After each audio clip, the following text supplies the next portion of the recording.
وہاں سے ریٹرن واپس پھر لندن لیسٹر کے لیے آؤ گے تو اس سے بہتر ہے کہ یہیں لندن میں رک جائیے، کل لیسٹر کا پروگرام کیجیے، پھر مانچسٹر چلے جائیے، تو زیادہ مناسب یہی ہوتا۔ مگر ہوا یہ کہ عادل کے والدین کو کل فلائی کرنا تھا اپنے وطن، تو عادل نے کہا کہ میں اپنے والدین کو سی آف کرنے کے لیے خود اسی گاڑی کو لے کر ایئرپورٹ جاؤں گا، والدین کو خداحافظ کروں گا،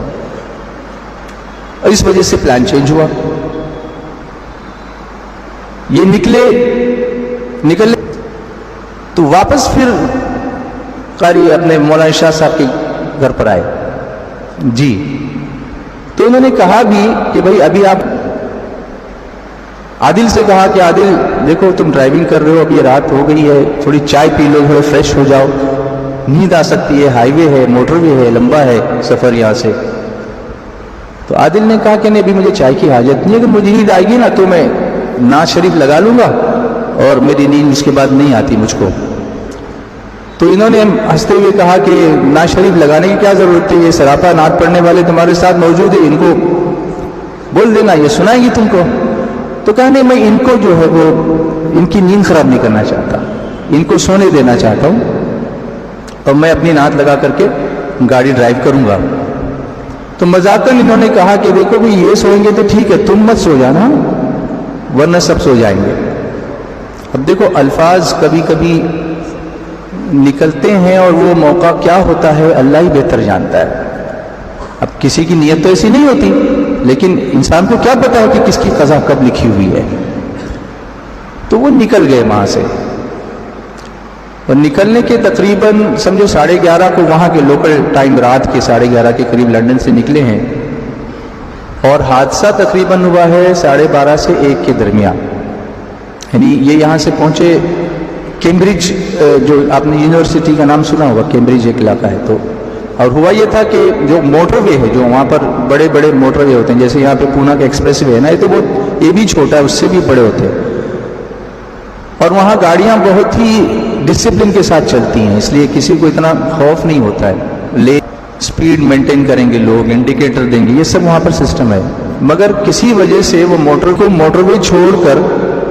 ڈویل وے جو ہوتا ہے وہ لینا پڑا۔ ڈویل وے مطلب وہ ڈبل روڈ ہوتا ہے، مطلب وہاں 3-4 لین نہیں ہوتی، ایک لین آنے کی ایک جانے کی، اور اسی میں یہ کچھ حادثہ ایسا ہوا کہ سامنے سے آنے والی گاڑی والے نے رانگ لین میں لا کر کے ان کو سامنے سے ڈیش کیا، اسی وقت ایک دوسری گاڑی نے بھی ان کو ڈیش کیا، 3 گاڑیوں کی ٹکر ہوئی ہے ایک ساتھ۔ عادل ڈرائیو کر رہے ہیں، قاری صاحب پیچھے بیٹھے ہیں اسی سائڈ ڈرائیونگ سائڈ میں، ایک اور لڑکا جو ہے عطا اللہ اور ایک اور زبیر، تو ایک لیفٹ سائڈ میں بیٹھا اور پیچھے، تو یہ دونوں جو ہے نا رائٹ سائڈ کے تھے، ان کو زوردار امپیکٹ ہوا،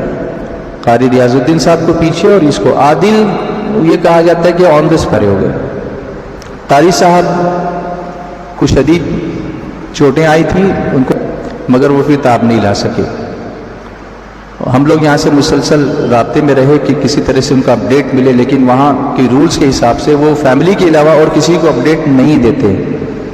تو اس لیے کچھ خبر ہی نہیں مل رہی تھی کہ کیا ہوا ہے ایکچولی۔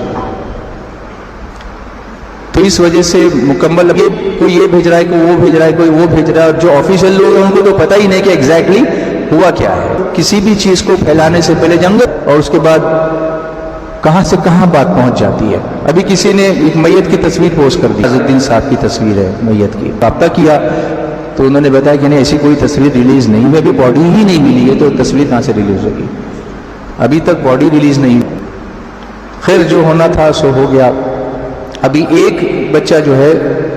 وہ ابھی انڈیوسڈ کوما میں ہے، مطلب ڈاکٹرز نے اس کو بے ہوش کیا ہوا ہے، اور ایک کے دونوں پیر فریکچر ہو گئے تو وہ بچ گئے ہیں، ایسا ہے، لیکن وہ بھی ہاسپٹل میں ہے، ان کا آپریشن وغیرہ بھی ہو گیا ہوگا۔ ان کے لیے دعا کریں اللہ ان کو صحت عطا فرمائے، اور ان دونوں مرحومین کے لیے دعا کریں، قاری ریاض الدین صاحب اور عادل محمد عادل کے لیے، کہ اللہ تعالیٰ ان کو گھری کے رحمت فرمائے، جنت الفردوس میں اعلیٰ مقام عطا فرمائے۔